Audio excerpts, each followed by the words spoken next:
Okay?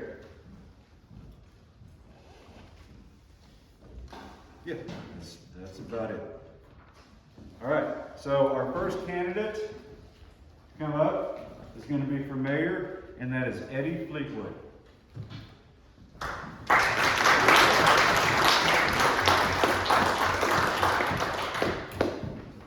He has been in the Salem area for around 20 years. While at R2, he was involved in the 4-H club where he held many positions, including treasurer and president at R80. He participated in football and FFA while also maintaining 4-H activities. He graduated from Salem in 2011. After graduating from Salem, Eddie went to a community college in Moberly. He graduated from UCM in 2016 with a BS in criminal justice. During this time, he enlisted in the Missouri Air National Guard. He has worked on the B-2 bomber and is also an Air Force paralegal. Eddie worked for about a year and a half at the Dent County Prosecutor's Office in a full-time capacity, then went to Lansing, Michigan to attend Thomas M. Cooley School of Law from 2018 to 2022. While going to law school, he was a member of the American Bar Association and Phi Delta Phi fraternity. I would like to thank you all for coming out tonight. That was a quick, brief history about me, just to kind of hit a couple highlights on that. He stated that I am a member of the military. There's an act that's out there, it's called the Hatch Act. Just got to disclose that the DOD, the Air Force, or the Missouri Air National Guard does not support anything I say here tonight, just to kind of cover my bases there. I look forward to answering your questions and hope I can count on your vote on April 2nd. Thank you for coming. Our next representative asked to attend tonight was Kayla Cisco. She is not here. She is running for East Ward Alderman. Grover Mike Whitley is our next candidate. We did not receive a bio from Mike Whitley, but I will give him 2 minutes to address him.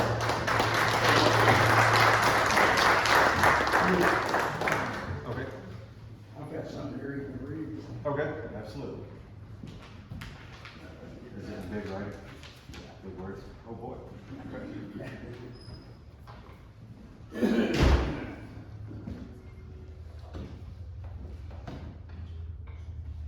Okay, Mr. Whitley, I will read this, but with that, I'm not going to be able to give you much time. Oh, that's okay. Okay, all right. Hello, my name is Grover Mike Whitley. Everybody calls me Mike. I am a candidate for mayor in the city of Salem, and I'd like to tell you why I'm asking for your vote. First, I want you to know that I believe a public office is a public trust. One of our founding fathers, Thomas Jefferson, is credited with this saying. Trust is a very basic obligation of public office. What is trust? The definition of trust is firm belief in the reliability, truth, ability, or strength of someone or something.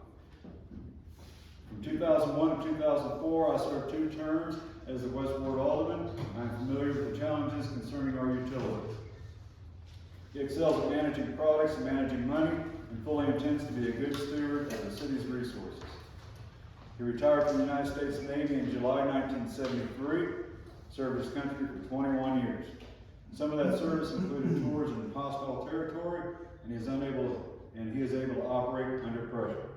After retiring from the Navy, he joined the United Telephone and began a second career in telecommunications. Retired from there in 1998 after 21 years of service. Thank you, Mr. Weather. Yeah. We do have a trailer for you. Next is Richard LaBrash.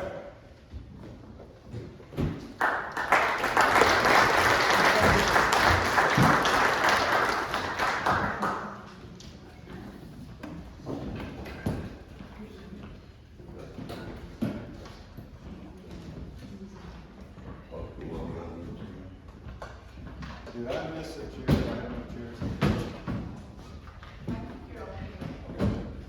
Mr. LaBrash, you have 1 minute to speak to the group. Huh? I'm sorry, so you're here to see the Only thing I gotta tell you is I'm thankful that I can be here tonight. I'm thankful that there's people wanting to know what's going on. I am a concerned citizen for Salem too. So Mr. is high. So I just hope to come and add a little to the conversation and see what we might be able to get done.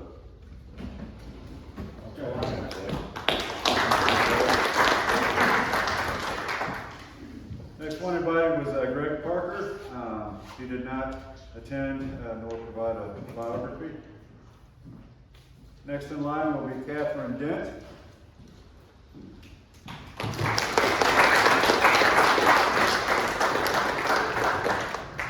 Catherine Dent serves to announce her candidacy for West Ward Alderman in the April 2024 election. She has a bachelor's in English and creative writing and a master's in education. She is a Salem native, a member of the Order of Eastern Star and Order of Amaranth. She played clarinet in the Missouri S&T Symphonic Band and in the Rolla Town Band. She directs the Salem Community Choir and is preparing a performance for the Smithsonian exhibit. She has served on the Salem Civic Theater Committee and the Planning and Zoning Committee.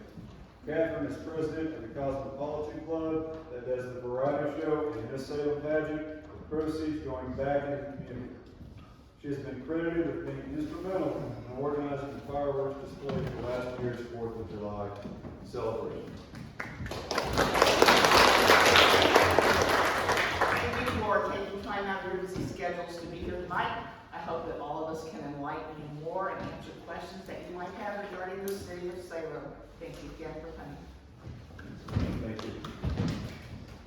Lisa Elliott.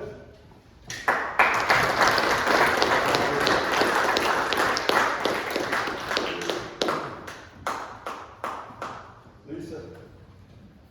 Hey. She has experience preparing presentations ranging from survival when disaster strikes to astral meditation after a sound bowl yoga session, among other wonderful topics. She indicates that she has ample experience in analytical critical thinking skills in order to support, sustain, and save lives. She is a personal assistant to the elderly in our community and specializes in strategic planning in case of disasters.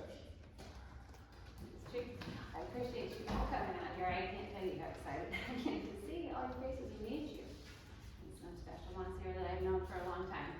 And it sounds by the panel here, I could have actually given a resume, but that's kind of an extensive amount of things to fill you in with in a couple of minutes. So I'm going to sit down and await your questions. Thank you, Lisa.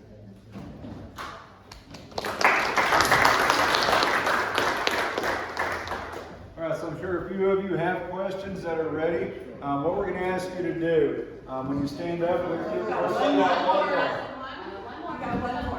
Mr. Vance. Oh, I am so sorry, Mr. Vance. 2 extra votes. 2 votes. 2 votes. Mr. Vance, please come forward.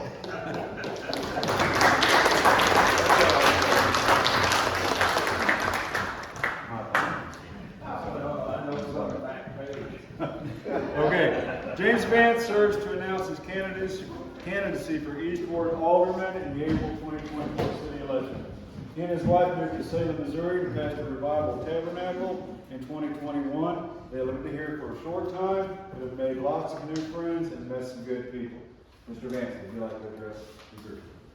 Well, I've been a pastor for quite a while, besides being here at the Revival Tabernacle, and I'm a Navy veteran during the Gulf War time, and I believe that this town needs good leadership, and that's what we're there for, and I believe that it needs people that will listen to the people and answer their questions, not just brush it off, and that's what I'm here for. I'm not here for myself, I'm here for you. And it doesn't matter what the situation is, I'm not here to make a name for myself. I'm here to help you get what you need out of your community and help your community grow.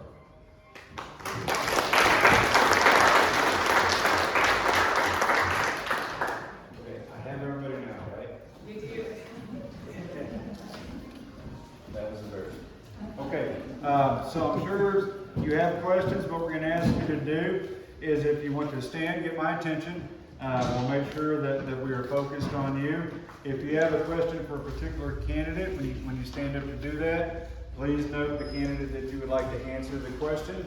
And then, if we have other candidates that want to answer that question, we'll have the ability to do so.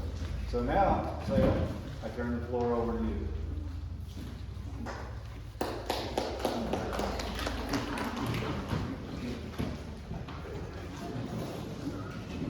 I'm gonna start, Mike. If nobody's gonna start, I'll start. Absolutely, go ahead, Lisa. Okay, this is for everybody on the panel, and you can control how they start.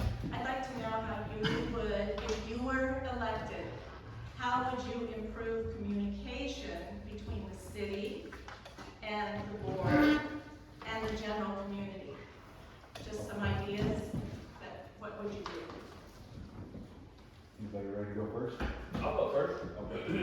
So I think one of the things that the city is missing, that a lot of cities hold, is a town hall session with the mayor and the board of aldermen.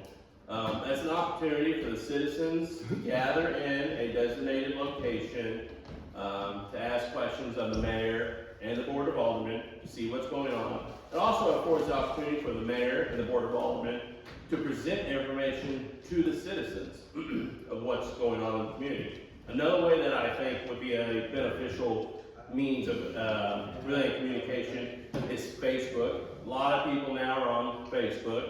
The city has a Facebook page. We could post what's going on Facebook. And then you got email, that's also an excellent source. There's multiple ways to get information out there that I think is missing right now. Currently, people go into meetings, getting 3 to 5 minutes to speak and not getting any response back. I think these ideas will help get communication out in the community. Thank you. Thank you. If you want to, we'll just go down the line, and if you want to stand up and speak to it, you can. If you choose to pass, you can choose to pass. I've kind of got laryngitis, so I hope you can hear me a little bit. I believe that the officials should listen to the public. See if that'll. I believe the Salem officials, the mayor, aldermen, and so forth, should listen to the public, their problems and questions, and then also they should listen to the employees, because they have a lot of input in it too. So I think that's what we really need to do, is to just work it all around. And that way, kind of get an idea of what's going on, So that's it. I think it would be fairly easy to, just provide a citizen update as a normal part of having any meeting, whether it's planning and zoning or a councilman meeting, whatever it is. We do get some little publication a little time afterwards, but it doesn't have a lot of content, so I think it leaves a lot of confusion for especially people like me that don't understand all that. So I would like to see, as a result of the council meeting, a greater explanation of what just happened and what we watched on the screen where it's being recorded, because it's hard to get the transfer of information. Thank you. I have to agree with Eddie on all the things that he said, but one of the things I want to point out is that ignoring communications from people who want answers is not an answer. And I was raised that when you ask a question, you give them an answer. And I think that everybody here deserves an answer to any question that they are asking of the city. To basically ignore that is bad manners. Yeah.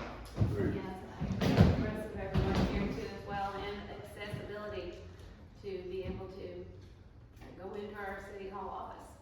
I wanted to go down there several times and go in and say, hey, anybody want to teach me how to be mayor? Or what do you guys do in here? But there's a lot of glass panel in there. I don't know what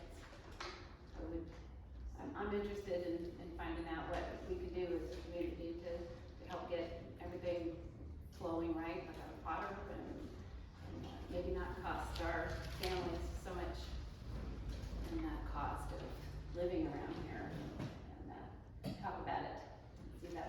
done. But it definitely takes a lot of communication and working together. Not be afraid to just stand up here and talk about it. This opportunity, oh, I'm supposed to also watch for him to tell me I'm not. Okay. Well, I believe that a little bit more timing on when we're having the meetings and not having them so sporadic, and whether we're having them not be decided at the last minute. I've tried to go to several meetings and found that they were not at this location, but they're at that location. They're not this night, but they're that night. There's aldermen that don't show up, there's people that don't show up, there's questions that are asked that are never answered, and meetings set at times when people can't get to them. Like the meeting that was on the things that were going on the other day, and they had it in the middle of the day, and no one could come to even address the problem. That should have been held on a day and a time when there could be more citizens come to address the situation. Just because it makes it hard on one of the committee members or something like that doesn't make a difference. It's when the people can come together and get the answers that they need, and not just ask a question and say, well, I'll get back to you, and then you never hear from it again. Or you try to get onto the question part, and they're like, well, we don't have time for you, or we're not going to we're not gonna let you have your time to speak. And then if you do speak, we make you sit down, shut up. I mean, I've heard that in meetings. Sit down, shut up, that's enough, and will the policeman please move them out? That needs it. Okay, I do have a question from the audience. It says, what do you think should be done with the old school property on 10th Street? Anybody like this? They're gonna have a tour, I'm pretty sure it's tomorrow. The engineer is gonna tour the building. From what I understand, there's some really deteriorated infrastructure in that facility. It's been around since the 1800s, we all know that.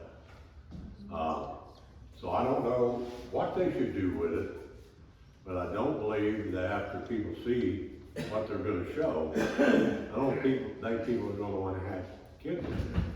I think they're gonna understand it's got enough deterioration and enough safety issue that it's probably not good to use for education. That's my understanding.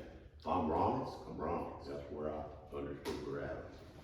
If you're asking about the property on 10th Street, it's currently a vacant lot. There used to be an old middle school there. I went to 6th grade in that building. I think it would be, That is 10th Street, you talked about the vacant lot. yes. He No, he asked the 10th Street. I'm sorry, I didn't understand the question. That's like you're talking about William Lynch, my apologies. Okay, well, I think that the vacant lot, I think it'd be really nice to have some kind of park area over there. I think that'd be very beneficial to the youth of our community. They have someplace else to go other than the city park. Make it available, with shelter houses for maybe picnic area for people. Yep. Last week, please. Anyone to adjust your statement? I want to adjust my statement because, this property that Catherine's talking about on Trent Street, we currently, I'm also a commissioner with the Salem Housing Authority. We currently have been approached by the Bank of Des Moines and said, we've got $3 million in grant resources we'd like for somebody to use to improve community housing. And, we're an independent organization over there. We buy some houses, you know, and try to make them better in the community. Well, the original agreement has been agreed to at this point, and it would result in 24 units of housing being placed where the old high school was. And on the west end of it, it would have a 1 acre city park that would have a connecting corridor down to the Bone Break Center. That's what I've been told about that. Okay. Thank you, Mr. LaRoche. Mr. Goodwood, you want to speak? So, from what I understand, it's where the old, school used to be, where the Cherokee used to meet. Is that correct? Okay. So I think it's what Ms. Dent said about a park would be fantastic. We have one park within the city limits. It's a decent park, I will give it that. But that's all there is in Salem for children to do. What gets them into trouble? Not having anything to do. So if we develop a park, you know, we got a park on the west side and a park on the east side, children have a more centralized location that they can go to and let off some of that steam that's built up and sitting in school or not having anything to do on the weekend. So I think a park out there would be a fantastic idea. Anybody else want to answer that question? Mr. Williams? I've tried to address this issue with the people at the board meetings before, and I was told that we didn't have the resources to take care of that lot or change it into a recreational area, that we had enough recreation area out there on 21, that little lot that's out there at the end that kids would have to cross a busy road. And I told them, we can turn that into a good park area. We can get grants that are not match grants, as what we've been doing that's been costing us all this money. I offered to get these grants and set this up as a park, but I was turned down. If I become alderman, I am going to push that issue to the point that we have something over there, because I live in that area and I know the kids over there don't have anything to have recreation with. I bought basketball poles and everything else for kids in our neighborhood to keep them out of trouble. They don't want to get in trouble. They're nice kids over there. They just need somewhere to play. But we'll also need it to be patrolled to keep the hoodlums from coming in there and turning it into another den of iniquity. All right. We do have a question from the audience here, sir. Yeah, that's for any or all of you. If elected to your position, what is the first thing you want to do? What is the most important thing, the most important issue you want to address first? The very first issue you want to address? Balancing the budget. This is for the alderman, sir. That's for any or all. Anybody that wants to answer. Balancing the budget.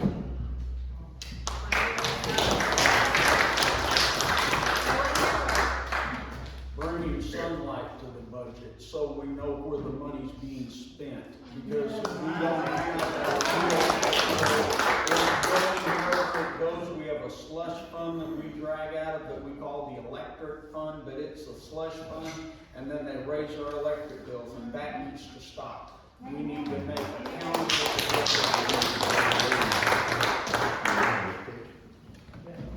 So, 2010 audit, don't know how many of y'all read it, but I've read it, made pretty extensive notes in it. If you haven't read it, highly encourage you to read it. Very informative. Like they're saying, balancing the budget. Back in 2010, they were taking money out of the electric fund, put it in the general fund, and never put the money back into the electric fund. What's going on today? Taking money out of the electric fund, put it into the general fund, never put the money back into the electric fund. First priority is getting that budget balanced and set. Second thing, we gotta fix these water lines. That has a direct impact on our health. And once we get that budget balanced, we will be able to set that money aside to where we can fix these water lines.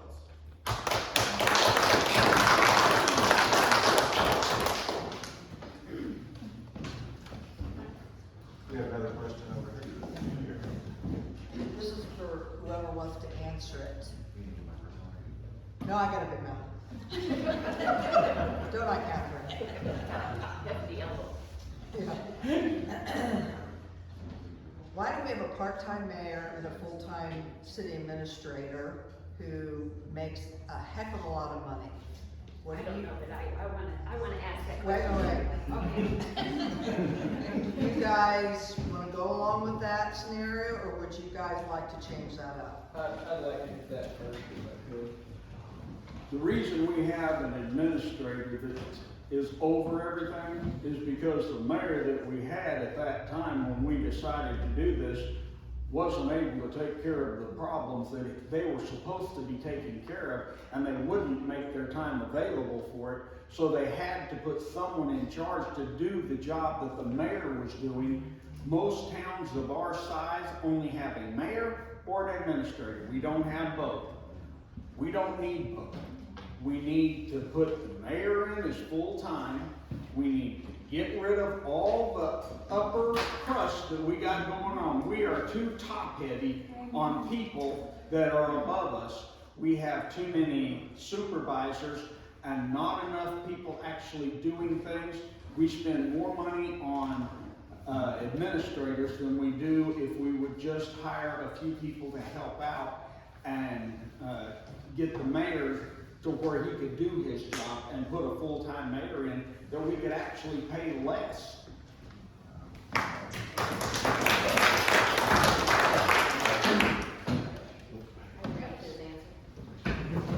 May I? So, I'm not certain why we had the city administrator. I cannot answer that question. I don't think it's necessary.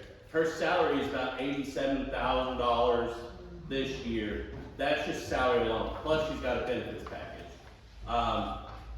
My objective, if I was elected, and that's gonna be part of y'all's, and then it's gonna be part of the board's, support, would be to get rid of the administrator's position, put a full-time mayor into that spot. I think that leads to a better leadership from your mayor, because they're held accountable by the citizens, and they have to answer to why they're not doing what the citizens want. And then, if you don't like what the mayor is doing, then you vote him out. With the city administrator, they're basically running the city government right now. And we have no accountability to that city administrator right now. They answer to the mayor, but we can't vote him out. So if something's going on, you get a new mayor, and the city administrator is likely to stay there. So that's my ideas.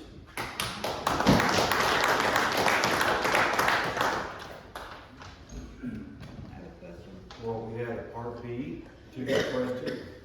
We'll get to that and then we'll get to you. Let me ask everybody here, what do you think about both?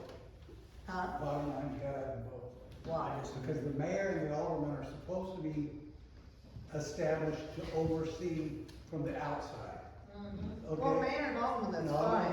you can't, plus the state, if you're gonna ever make it to a class 3, which we should have been in 1984, okay, if you wanna go to a class 3, you've got to have a city administrator. But nobody There's around us. no mayor, no, you have to have a city administrator, and that was one of the conditions back in '84, they used, well, it's gonna cost us too much money. Right now, we are already structured for a class 3 city. Anybody that's over the population of 3,000, which we went over in 1984, should be a class 3 city. St. James, they're all class. More representation. Okay. And you've got to keep it separate between the councilman, alderman, mayor, or the mayor, the councilman, alderman, and employees. I don't disagree with them though necessarily, okay, because this is technically a pretty big town, okay? I would take on the task of figuring out how to do that budget thing for the purpose of, yeah, I don't like the idea of my money going somewhere and then getting cycled around and not paying for what I think I'm paying for, yeah, I don't like that. The point is, the number of aldermen that represent this city are being restricted. They are, what I think needs to be done is for the mayor and that city alderman to work in conjunction with one another, that way we know what's going on and we're able to talk to you about it. She's not gonna be able to spend her time taking care of all the extra business things, I can't imagine the things that she's had to learn in order to hold that, does she have a PhD? I'm not sure what qualifications it takes to actually If run. we have more aldermen, they can spread the work and have more representation of the people in the city. I thought we were supposed to have more aldermen. Are we supposed to have more, I think that there are, For the there's class two for two, each yeah. side, and I had to learn how to work with city one on a panel to communicate with I the thought we city. were supposed to have three on each side. In order to do that, it comes to a vote of the people, changing the size of the city group with regard to class, from class 3 to class 4. But you don't have to have a vote to increase your own. No, you don't. That's by ordinance. Okay, so we're branching off into quite a few things right now. We do have some research that has been done on that. We're gonna do a quick clarification, from Lisa, and then we're gonna try to get back into Q&A for the, electors. Okay, just quickly, to answer Trina's question, Mike was speaking over here, and I have both spoken with a state auditor. He has worked for the state auditor's office for 30 years. He oversees all these audits of little towns. What happened in 2010, which Mr. Fleetwood spoke about, would cost us $100,000 to have done right now. That's you and me. The city always has to pay when there's a state audit done. We have not complied with what happened in 2010. I've read that entire audit, several people in this room now. It still applies. It needs to be enforced. There are no audit police. You know who enforces that? You do. You do. And if we don't hold our board, our mayor, our alder people accountable, they just keep shining it on. And they have for 14 years. 14 years. We don't need to spend $100,000. We're still doing 90% of what the auditor said. Stop doing it. Point of clarification too, we are top heavy. We are way top heavy. Now Mike said you do need a city administrator. Okay, but you do not need a full-time city administrator at $86,000 a year, $16,000 benefits. I know that for a fact. I've been through this stuff ad nauseum. And then you also have a full-time finance person. I don't know what her income is. It's gotta be over $50,000, guaranteed. And then you have a full-time city clerk. And then the administrator has an assistant 3 days a week. We are so top heavy that it is ridiculous, and we are paying for this. So just to clarify a little bit, yes, you need administration, but we have way too much per the auditor. Okay, and he's the expert. Okay, thank you. So we do have another question that came up, and I think it got touched on over here. Candace, what do you think about looking into increasing the number of aldermen who represent the voters?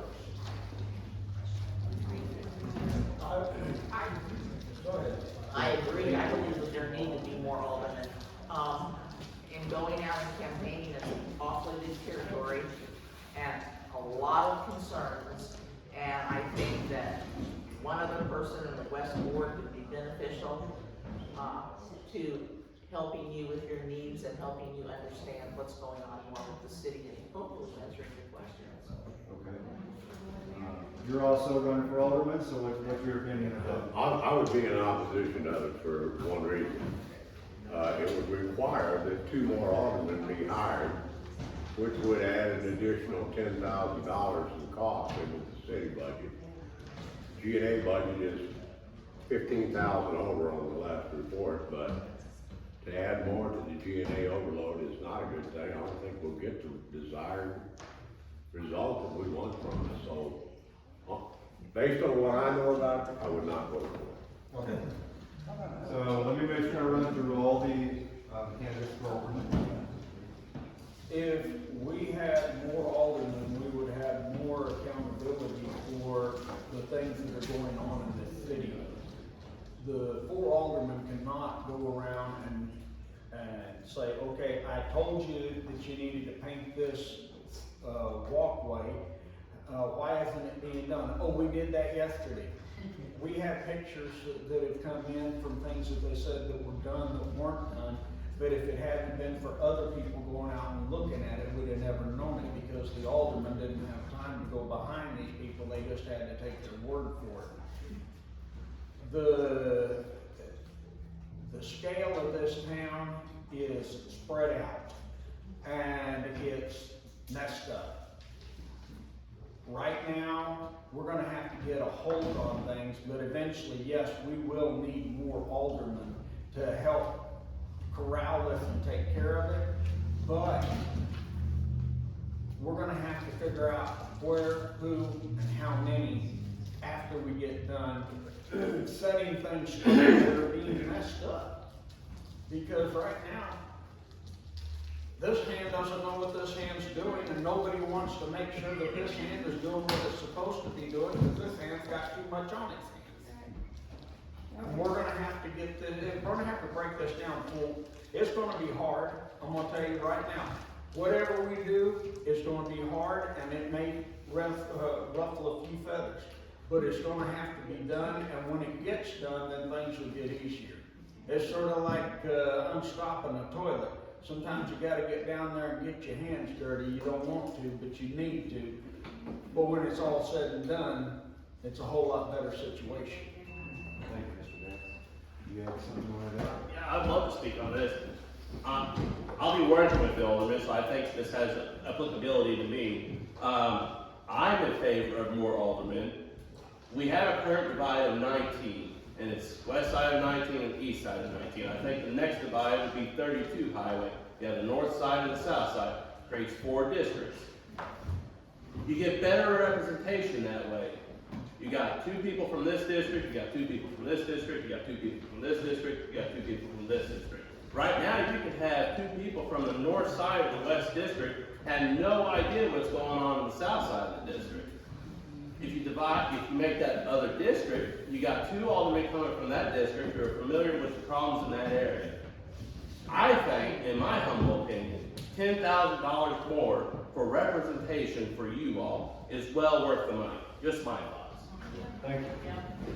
You have a gentleman with a question about the airport? Yes, I'd like to ask, does anyone know what the apparent fantastic opportunity is at the airport that has caused them to spend $7.4 million plus matching money over last year and this year, when there's less than a small handful of residents that can use the facility? Does anybody know what that's about? So on this, I will ask you, if you absolutely know something about it, please speak up. If you don't, that'll go as an unanswered question. I can't get an answer from that. Okay. Lisa, are we documenting that? Mike, I don't remember, I'm sorry, I apologize. I don't know if the candidates were told. If you want to try to answer a question that is asked here tonight and they have to do some research, you can come with your answer on Yes. Concerned Citizens Facebook page for 1 week, so up until the 18th. It has to be a question that was asked here, and we are videoing this. So if you start trying to answer or campaign outside of what was asked, no, not. But we will give you space on our page as long as you attended. So if you want to try to answer that. So that would be a good follow-up question. Let me make sure I understand the question. There was $7.5 million spent on the airport this last year. And the question is why? Over 2 years, Over last 2 years. year and this year. And can I ask one more thing, if anybody can get into it? Find where that ghost list is of how many people are lined up to take these new hangars, because I have yet to find that either. I've heard that we've got people lined up to bring their planes in if we put in new hangars and a lounge for them and all this stuff, but I've yet to see that list, and I've asked for it. All right, thanks. I want to apologize to everybody. I had 2 commitments tonight. I told one of them I'd be here about an hour and a half. I need to leave now. Okay. I apologize. Well, before you leave, sir, did you have any last statement for the group? No, I think it's a good group. I'm a concerned citizen for Salem too. We got a lot of things to work out. It'll be all right though. It's always been all right sooner or later. Well, thank you for coming, citizens. Thank you. I'm sorry I have to leave. Take care of this.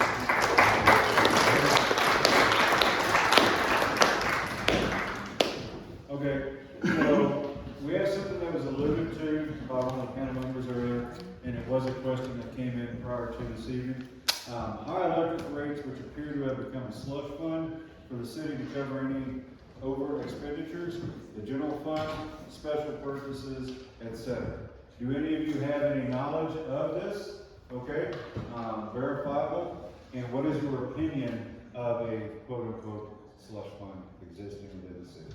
I can tell you for a fact, I've checked it out on the budget, and I've been at meetings where they talk about transferring. And last year, they transferred $900,000, I think it was, from the electric account over to the general fund to pay for things and overages. And then we were short 7%, and they raised us 3.5%.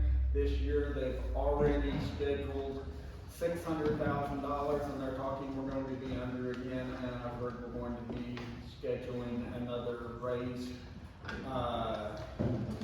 This is something that was even discussed when they talked about making a fund to invest, and someone on the line that was, one of the aldermen that was happening to come in by phone and said, now I want to know if it's going to turn into a slush fund like the electric fund, or are we really going to put this money into investment?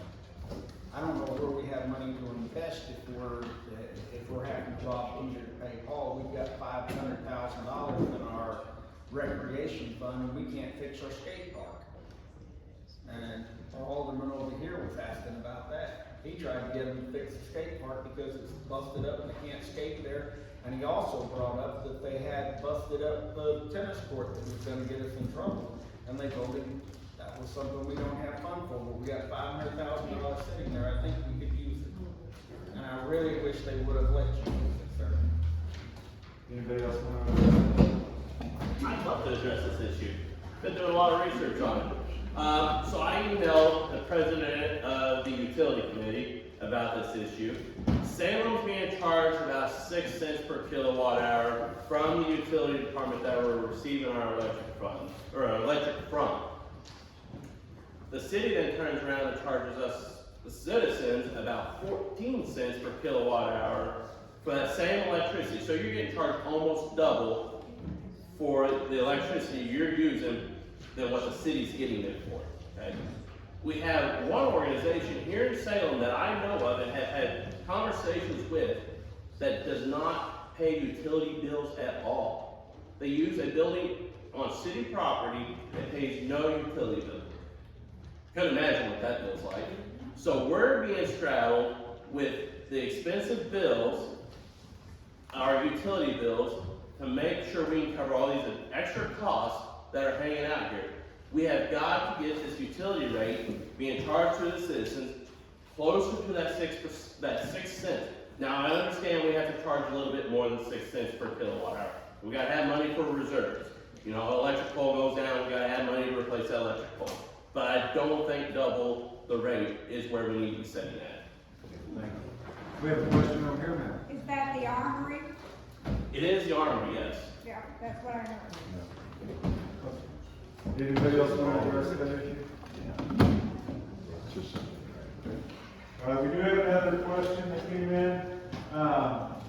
Everybody agrees that we need to balance the budget. One of the questions is, what would you cut if they took a cut to balance the budget? I'll go first if that's okay. Well, I think Catherine indicated that she was wanting to answer. Okay, all right, go ahead. So back in 2010, city employees were driving vehicles home to their residence. I lived out on K Highway back at that time, and there's a little tabernacle church out there. And a gentleman used to drive a city vehicle all the way out there. That's about 7 miles outside of the city limits. There's no reason a city vehicle should be driven outside of the city limits other than for an emergency. There are instances where city police get called out for emergencies where they're needed, and that's understandable, but not a city pickup truck. I can't even tell you the amount of times I drove to Rolla and met Brad Nash driving that fire truck back from Rolla. That fire truck had no reason being over in Rolla. It's a city of Salem vehicle. We're paying money to put fuel in that tank. That's gotta be one of the biggest expenses in the city, is city vehicles being drove wherever residents are living. I would put a stop to that. They belong to the city, that's where they will stay. And then, I think we gotta start cutting costs on some programs. there are things going on, allowances being made to employees that aren't necessary. It's in this audit report. Those have got to quit as well. Addressing that audit report, Eddie, is that lots of recommendations have been made by the auditor to the city that have been, the city's just blown off. You know, they're not paying any attention to the things that the auditor has stressed that need to be followed, and perhaps that needs to change. Would you change the auditor? Yes, I think the auditor needs to change, and again, after a while, that auditors Oh, they get should be. familiar with Yeah. cities Yeah. and their problems, yes, I most definitely see a change in the auditor. Called the I'm good gonna one. ask for a review. We need some clarity on that question. The question was, would you change the auditor? And the response was, yes, I would change the auditor. Is it correct that we have the same auditor that has been auditing the city Yes. for previous years? Yes. Can you please expound on that? The auditor is, Casey DeLuca, is that right? Yeah, she just gave Yeah. And she has been the auditor for several years, and has sent in, is very familiar with the city, familiar with the city finances. I think maybe a different eye needs to be employed to look at those situations, perhaps give a different account of what they feel the city needs to do.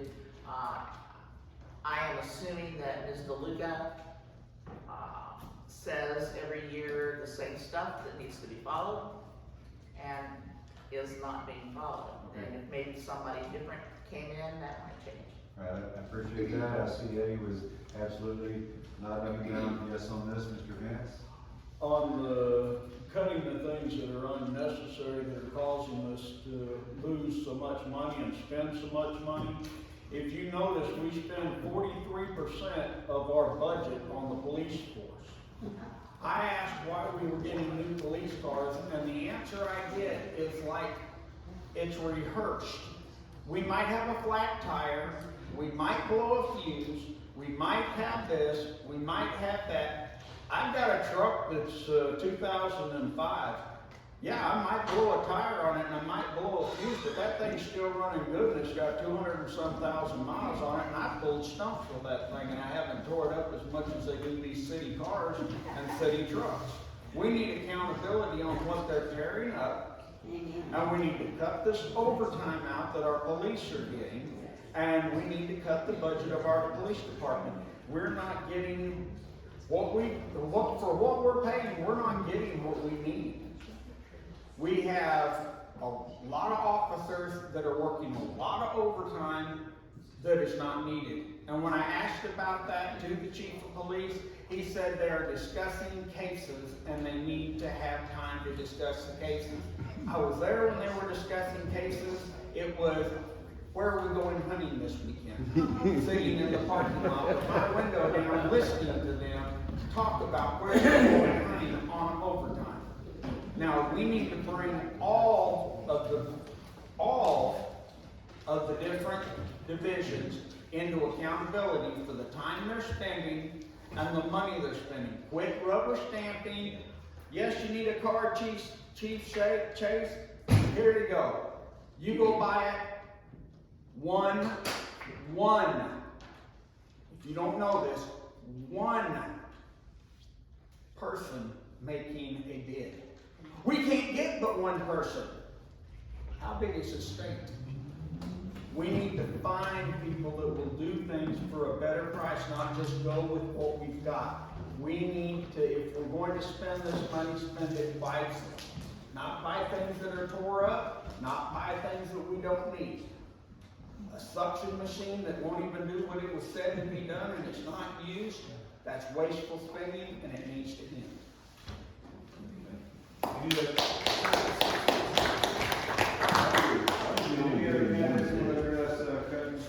Only one bid on the car, because those come from national fleet accounts.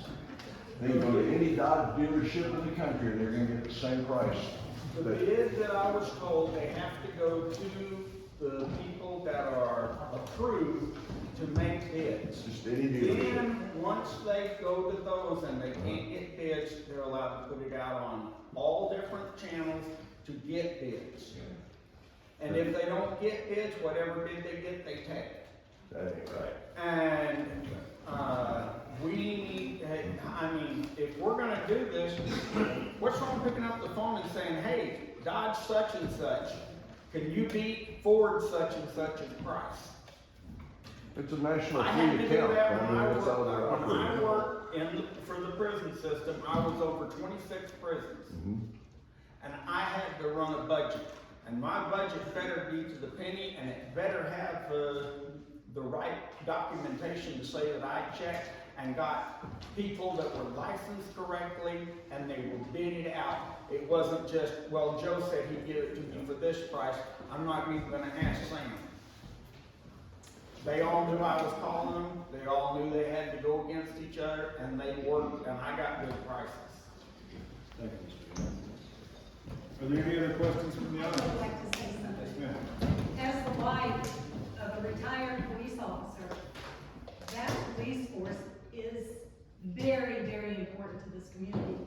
I believe the police cars are leased, aren't they, or they used to be? No, They're no longer leased? no, they are bought and sold. But they used to be leased, and then that's why they turned around and traded them when they were lower mileage because they got a better price.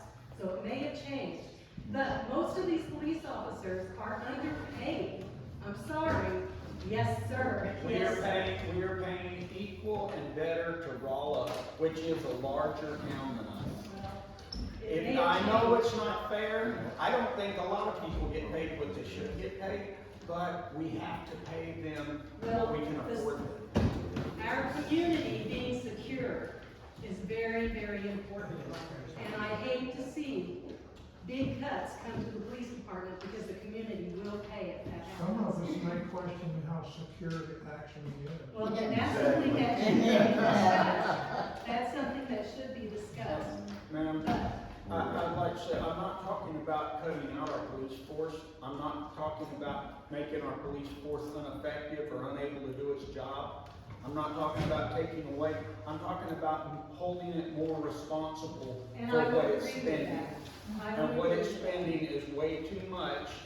And if we actually brought it under control, we would only have to pay about 30-some% of our budget, and we could afford more officers and better benefits for them if we took and quit buying toys and things and actually spend it on the men themselves.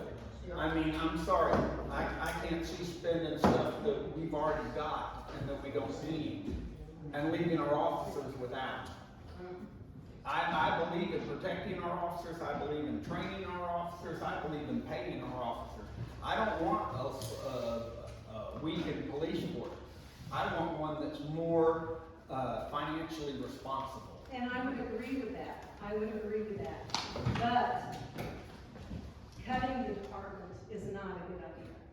Cutting the department, I'm telling you right now that most of these officers have spent many years in training. They probably could use more training than what they are.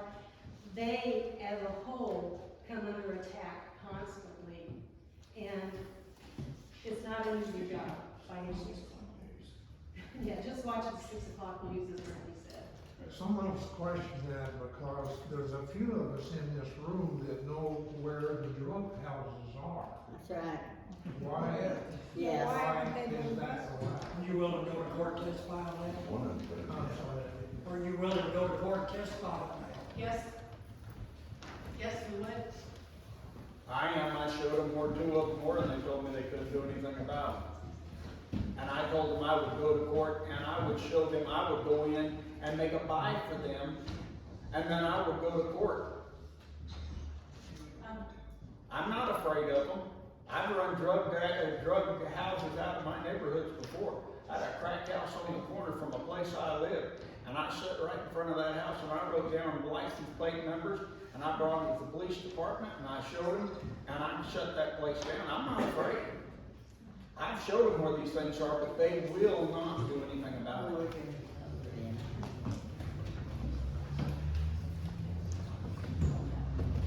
All right. You feel? Good? Okay. All right. Were there any other, questions that haven't been, that somebody had? I thought I heard somebody over here wanting to ask a question. Okay. We did have another one that was sent in. How will funding for the ongoing repairs, upgrades, et cetera, for the wastewater treatment plant be covered? Would anybody like to speak to that? So I'll speak to it, to what I know about it. Right now, from my understanding, there's a matching grant that we're utilizing to make these repairs, which is pretty pricey grant. And we have certificates that are costing us hundreds of thousands of dollars that we have to repay back on the waste plant. From my understanding, what I've been told, I've not done any research extensively on this, but there are grants accessible to this city that would pretty much cover the cost without us having to put very much money towards that expense. We have to start saving money. We are hemorrhaging money at a constant rate. And if we don't start making use of these grants, we are not going to be in a very good future. It's only a matter of time before the last straw of the infrastructure breaks. Absolutely. And then what? Did We get- anybody else want to address the wastewater plant issue? Okay, Mamie, you have a question? And sometimes our water, we're at the end, out 19 north, is like mud. It runs, gonna ruin my appliances, which then I will have to replace. So we have to watch it. We can't drink the water out there. They come out when I call, they flush the hydrant for hours on hours on hours to try to clear it up. May I go a little bit further into wastewater? Does Just anybody else on the panel want to speak to that first? Oh, I will just tell you this, that you're not alone. Well, the problem is that they're not repairing the leaks that are in between, that are the smaller leaks. They're only repairing the larger ones that actually flush up through the ground and show. They're not repairing the places that are wet, but that's basically because they're not looking like they should be looking. They should be looking these lines when they're doing, but we've put in all this computerized stuff for getting our water bills, so they don't go the lines anymore. But if they went the lines, they would find these places that are just damp, and those places are where the water leak isn't as bad, and it's actually sucking things back into our water system, just like it does when you're trying to spray your lawn with some sort of weed killer or something on your hose. It sucks it up out of that, and it puts it right in your line, so you're actually getting whatever is in the ground that's being sucked back in. It's not because of the water that's coming to you, it's because of the place it's passing as it gets to you. So just real quickly, I worked on a multi-billion-dollar aircraft. One of the things we had to do with that thing is do inspections on it regularly to check for critical failures on it. As far as I know, there are no inspections going on these systems on a regular basis. If you start doing inspections on these systems, the wastewater treatment plant being one of them, you start noticing these failures happening at a sooner rate, and you're able to make the repairs at a much cheaper cost. Just like your truck, if you don't change the oil in it regularly, your engine's gonna go out. Then you have a bigger expense. You take the small expense to save the big expense. Yeah, yes, I got a question. Why is the wastewater management system such an important issue? I keep hearing everybody talk about it, but what is the issue? Are there a lot of backups, people, basements backing up, or? Howard could answer. So if you can stand and answer to that, please address yourself. Yeah, so I'm Kyle Williams, I'm the current Westport Alderman for Salem. I'm also the head of the utility committee. There's a lot of things that are being said around here. I can try to address them if you email me, kwilliams@salemmissouri.com. To the wastewater treatment plant, your question. This is something that stemmed from 2008. The EPA basically, we send samples in for Spring Creek the stream that runs through town. Okay. It came back dirty, basically. I think it was oxygenation. There's a report on it that you can find on the city website. So EPA said you had to upgrade the water treatment plant. So, okay, we agreed. If it's bad, we fix it. They identified Salem as a point of an issue. So after looking through it, they said, hey, you have to meet these levels. You can't have this kind of, that they have a different, I'm trying to recall from memory here, the Spring Creek stream was identified with 2 issues. I can't remember what they were initially, but basically the EPA said you have to come underneath these by a certain amount of time. So we had to upgrade the treatment plant. Well, we did upgrade the treatment plant just recently. We're actually still paying on those initial upgrades. The EPA then said, okay, well, we just changed, we have better measuring tools, you now have to go under these. And to get to that is rather unreasonable personally. It costs about $9 million for the treatment plant upgrades to meet their standards that they've set. We actually got with the Missouri Department of Natural Resources and asked, hey, do you think these numbers are reasonable? They said, no, they're not. You should be fine. So we sent in a lot of back and forth, but basically at the end of the day, the EPA has the final say. So the EPA had the final say, said, no, you have to meet these regulations. So our sewer system dumps into Spring Creek? Our water treatment plant does go into Spring Creek, yes. Okay. And so to answer some of the stuff about the finances, I know you guys don't have all the information. It's on the utility committee packets. If you go to the utility committees, you can get some of this information. We did apply for grants. We got about $7.5 million of that paid for. The rest of it does fall to us. That's still a lot. We tried to go through the state revolving funds, ARPA grants, the American Rescue Plan Act had funds that provided about $5 million. The reason that you saw the sewer plant, the sewer rates increase is due to those upgrades. We had to raise the rates to say the citizens are, putting in so much for this as well. That was to get that grant. Otherwise, we would have been saddled for that full $5 million. Yeah, because you have to do full faith effort. Yeah, we have to have full faith effort.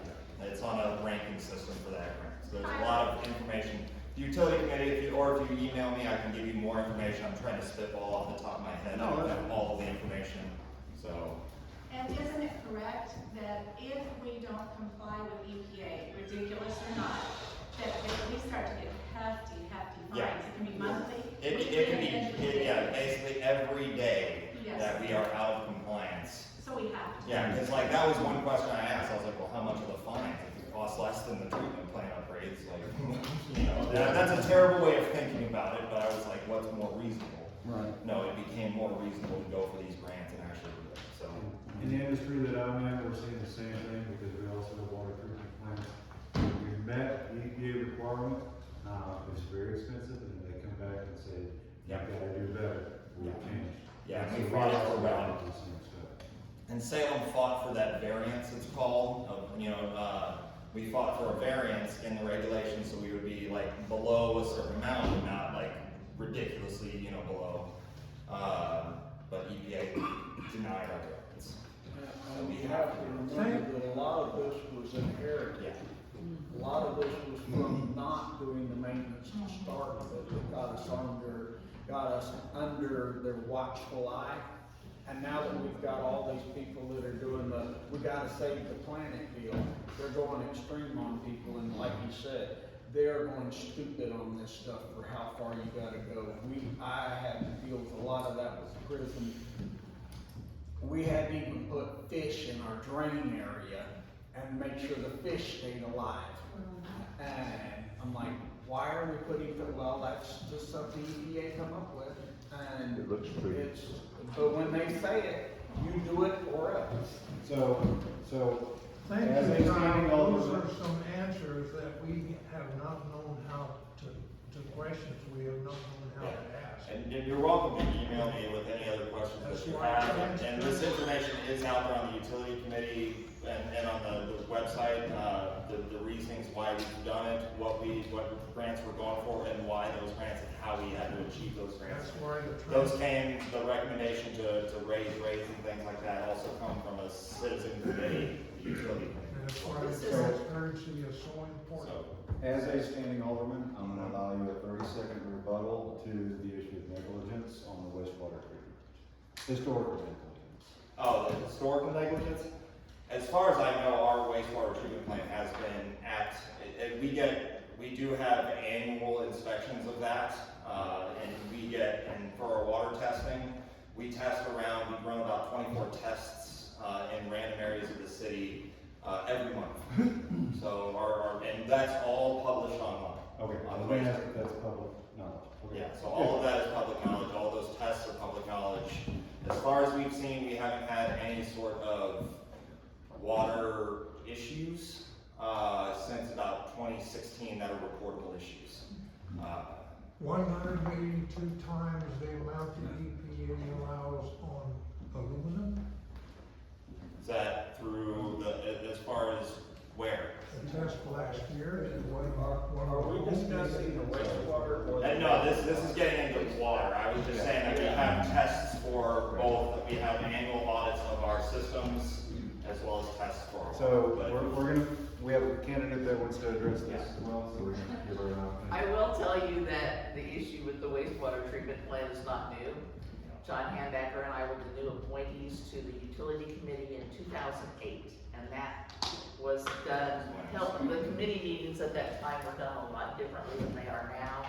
Now they are held with the chairman and the committee members and people from the community involved and people from the city involved. But then, it was a bunch of people that were interested in utilities sitting along with the board of aldermen and the mayor and discussing things.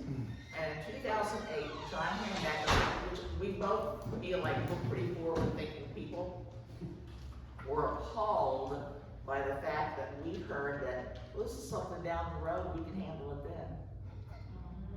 And so here it is. If I might ask, what are we? Inherited. It was something that got kicked down the road so Yep. far, That's and now. exactly right. And now you're having to deal with it, and it's a big issue. Right. I'm just curious,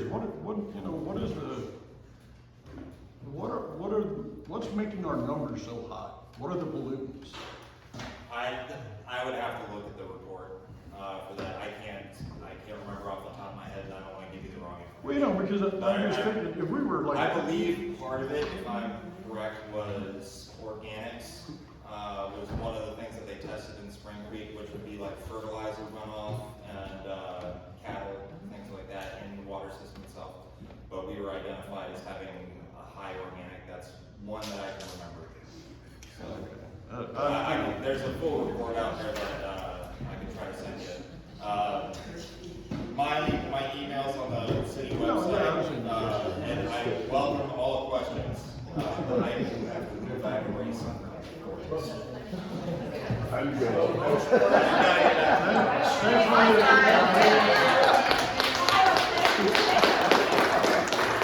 You've been very helpful to concerned citizens and we Yes, appreciate it. Thank you for coming, Kyle. Thanks. Okay, so we have time for one more question. Hot topic, I guess, maybe, if anybody has one. Can we move back for 1 second? This is a pretty hot topic, but, police cars, vehicles.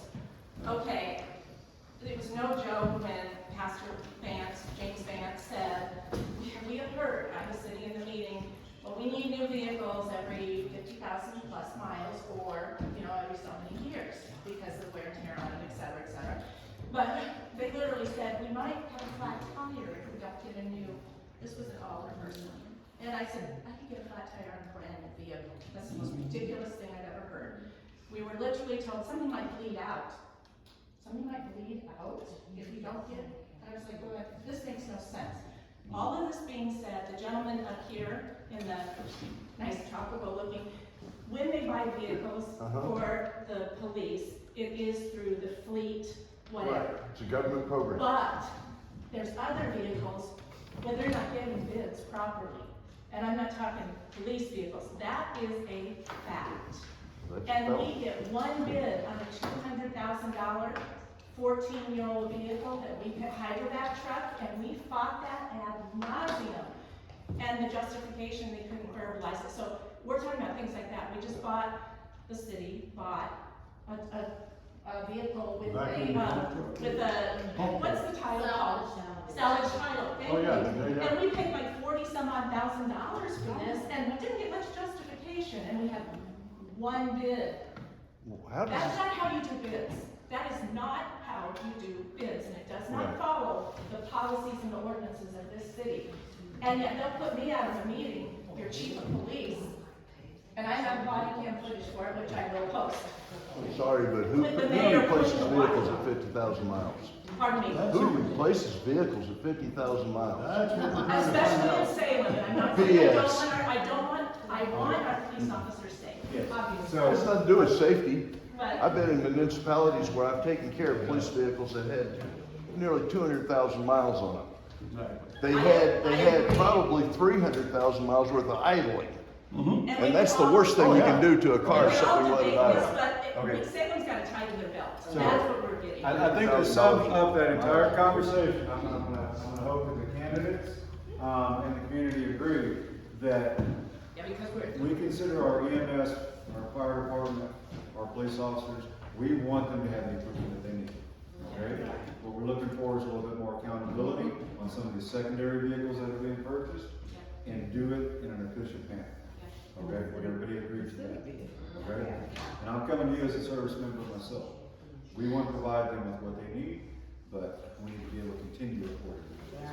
So what are they basing on buying a new car? Because my tires are only gonna be good for 55,000 miles? I would say that was an uneducated statement made by somebody, already that could make that better, right? Change the tires. This is a good Thank you. opportunity. And they're free. This is a good time Yeah. for all the candidates to take a look into. As Lisa has said, you have the ability. Goodyear to Firestone pays for the tires for municipalities. They don't Do pay your a fact dime. finding, okay, bring the facts to the committee for review, okay? Are there any other questions from the community? Okay, what we're gonna go into now, because of our time, we're gonna give each candidate about 3 minutes to stand and address the community, with their final closing statements. And then after each of the candidates have gone through, if you wish to remain, and if you wish to engage with them, we will break out of the formal meeting and then go to the informal stuff. Okay? Since I believe we started with you, we're going to start with you for closing, and then work on the table. I was gonna let the mayor candidates go first. Well, I wasn't originally going to get into this race until I went to a meeting where they decided they were gonna start shutting down businesses in this town. Yeah. And coming up with ideas for how they could put enough regulations on them, even after they decided to keep them, that they moved to other towns. We've got to stop. Dwayne. We have got to build this town. We have got to get together and quit the nitpicking, quit the, who parked in front of my house? Why don't I have all my potholes filled? Let me tell you, I have a pothole in front of my house, been there for 2 years. Just deal with it. Because we spend $50,000 a year on our roads, and that's not enough to patch it. Why? Because we don't have the money, because it goes to other places. It gets wasted where it shouldn't get wasted. That's the part that I'm interested in. That, and sitting through some of the meetings and hearing them say, that's enough, sit down. I'm not 3 years old. I am a citizen of this town. And if I want to ask you why you're not going to answer my question, don't lecture me. And then if I ask, don't talk to me like this, I am a person, I don't expect to get removed. And that right there made me decide that I had to run for this. Because we need people up there that are voices for you. not people that are voices for somebody higher up. You wanna talk about why we're having this airport do what it's doing? I used to fly a plane. I had my license years ago. It cost a lot of money to own a plane. I don't own one. You don't own one. A lot of people don't own one. So who are we catering to? We're catering to the people that have more money in this town. Now, I don't say that the people that have more money in this town need to be treated any less than the people that do. But I don't believe that you should put limos out for the rich and tell the rest to walk. It don't happen. Everybody is equal. I don't care if you're the biggest house on the street or the smallest shack that has to rely on what you can get a month. You should get the same treatment. You should be talked to the same way. You shouldn't be talked down to, and you shouldn't be ignored. And when you ask the question, your question is just as important as my question. And if I don't have an answer, I should find you one. And I shouldn't say, well, I'll get you an answer, and then you never hear from me again. If you elect me, I'm gonna make sure that I do my dead level best to help you. Because I'm not there for me. $400 a month, it's not that much to say you're getting anything. Because if you're really doing your job, you're gonna do a lot more hours than $400 is gonna pay for it. And I'm not really worried about the $400. I get a pretty good retirement check. But that's not right. I shouldn't say, because I have money and I can take care of it, I shouldn't worry about this. What if I don't have money? You should treat everybody equal. I don't care where you're from, what color you are, where you go to church or anything else. If you're not treated with respect, you're not treated right. And we need to start doing that. We need to have a government, once again, that's of the people, by the people, for the people, not over the people. And that's what I'm working toward.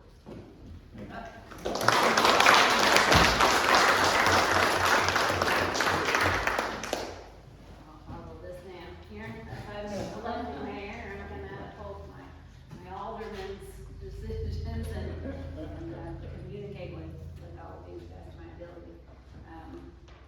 3 minutes to stand up here and talk about what we're gonna do about this. We have a lot of work to do, people, really. I feel like as mayor, I would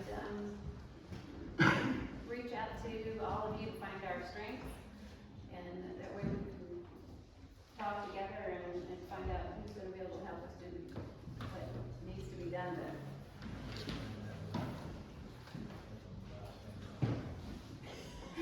Mrs. Burks over there. I used to work in her office. I worked at Dr. Burks' office, and one time they sent me to a conference to learn some things. And one of them was, don't ever not have an answer for a question. Don't ever not have an answer for a question. So we will find answers for those questions. Find solutions for our problems.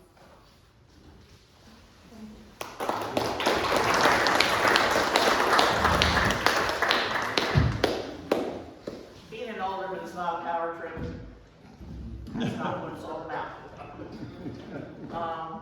I agree wholeheartedly with Mr. Vance on the things that he's told you, but I want to tell you this.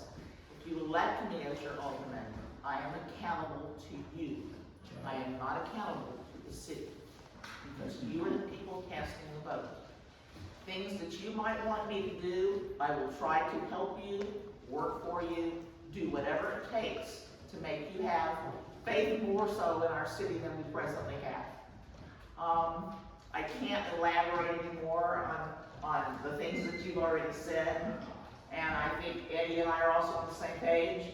I hope that you will go to the polls on April 2nd and vote for the right people, and I think they're all here tonight, and that you will realize that everybody up here, myself included, is working for you and what you want.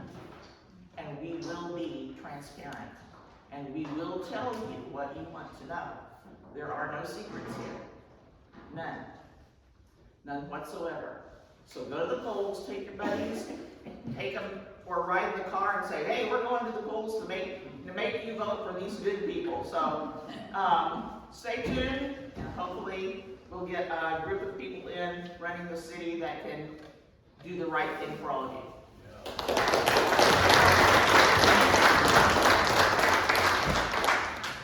Well, I'm not gonna talk very much because I've got laryngitis, but anyway, I agree with what these folks have said. You know, if I was elected as mayor, well, I'd get out and get familiar with everybody, you know, that I could, you know, and see what's going on in the city. Not just sit in the office somewhere, you know, and get out, get about. Check the work crews and so forth, everything. Because you're not gonna learn anything or find out anything by sitting in the office. So, that's what I would do anyway. Thank you.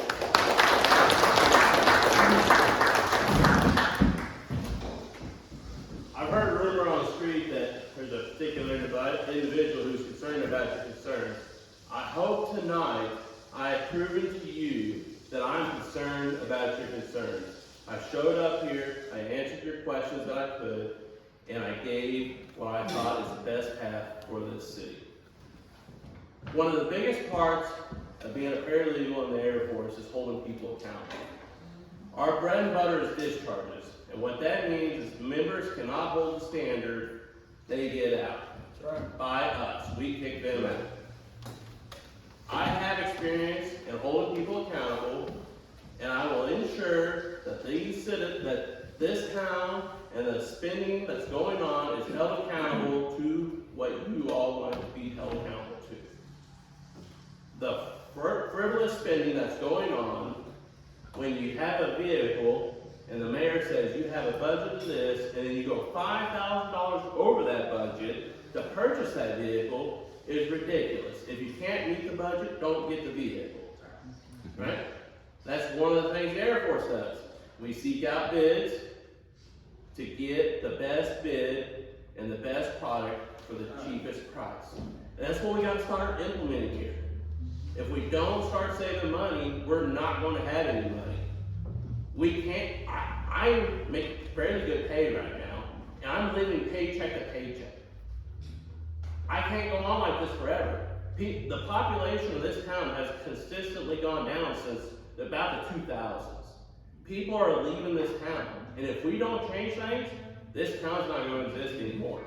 I implore you to get out there and say who you're voting for, show up to the ballots, make your voices heard.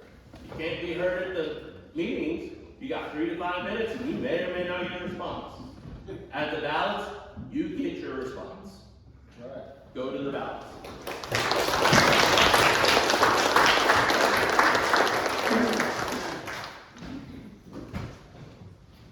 Okay, I guess that concludes our meeting.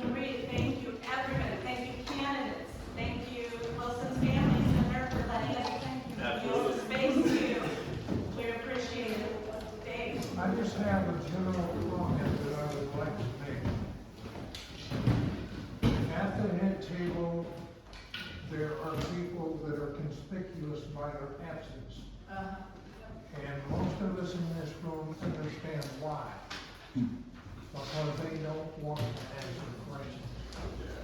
I'm really getting tired of this non-transparency from the city of Salem. The city mayor, the current mayor, should be well aware that this concerned citizens group has been very kind to the mayor by not overreacting to his overreaction. But the next time this mayor throws people out of a meeting for no cause, he may well trigger an action that I can pretty much guarantee nobody except his people is gonna have anything to do with. And that's all I'm gonna say. Thank you. Go home and vote. Bring your friends and neighbors.